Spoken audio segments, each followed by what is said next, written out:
नमस्कार प्रिय बंधुओं, आप सभी का हमारे YouTube चैनल में बहुत बहुत स्वागत है।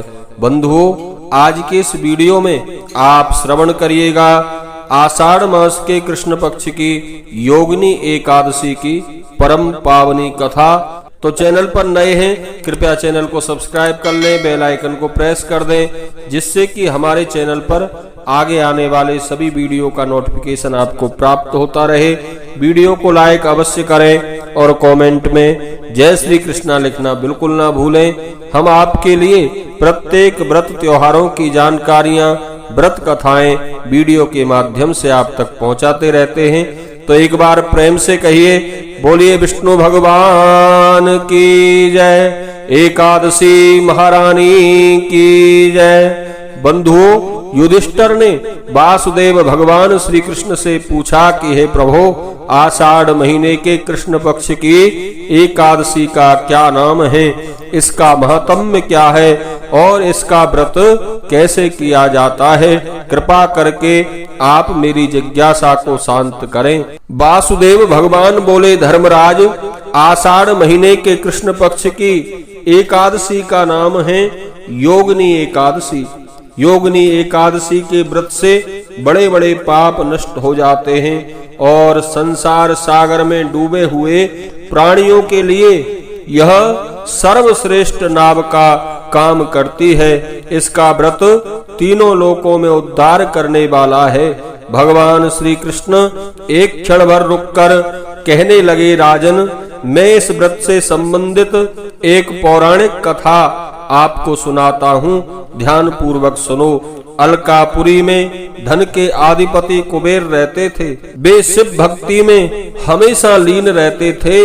एक यक्ष उनका सेवक था, उसका नाम था हेममाली। वह पूजा के लिए फूल लाया करता था। उस यक्ष की पत्नी का नाम था विशालाक्षी।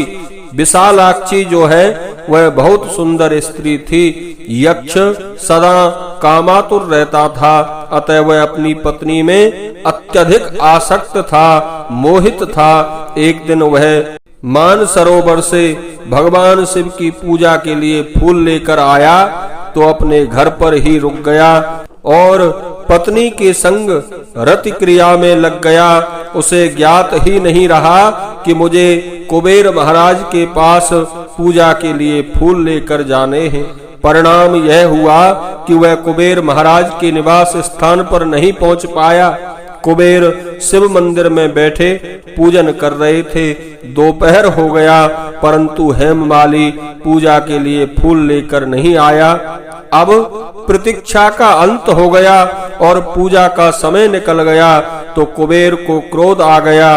उन्होंने सेवकों से कहा, पता लगाओ हेममाली क्यों नहीं आया है। सेवकों ने बता दिया, महाराज, वह तो अपने घर पर अपनी पत्नी के साथ है। सेवकों की बात सुनकर कुबेर के क्रोध की अग्नि पर घी पड़ गया। उन्होंने उसे बुलाने के लिए अपने सेवक भेजे। अब उसे ध्यान आया कि यह तो बहुत बड़ा अनर्थ हो गया मुझसे, अतः वह भयभीत हो गया और आकर कुबेर महाराज के सामने हाथ जोड़कर खड़ा हो गया। बंधुओं, उसे देखते ही क्रोध से कुबेर की आंखें लाल हो गईं। उन्होंने कहा, अरे पापी, अरे दुष्ट दुराचारी, तूने भगवान की अवज्ञा की है, अतः तू कोढ़ी हो जा और अपनी प्रियसी पत्नी से बिछुड़कर यहाँ से कहीं दूर चला जा। कुबेर के यह कहते ही वह उस स्थान से नीचे गिर गया। उस समय उसे बड़ा कष्ट हो रहा था। कोढ़ से सारे शरीर में पीड़ा हो रही थी, पर वह भी भगवान शिव का भक्त था, अतः उसकी स्मृति भंग नहीं हुई। पाप से पीड़ित होने पर भी उसे अपने पूर्व जन्म की बात याद रही। इधर उधर घूमता हुआ वह एक दिन मेरू पर्वत की चोटी पर चढ़ गया। वहां उसे मार्कंडे मुनि के दर्शन हुए। मार्कंडे मुनि बड़े तपस्वी थे। पापी यक्ष ने दूर से ही मुनि के चरणों में प्रणाम किया। मुनि ने उसे भय से कांपता हुआ देखा तो परोपकार की इच्छा से अपने पास बुला लिया।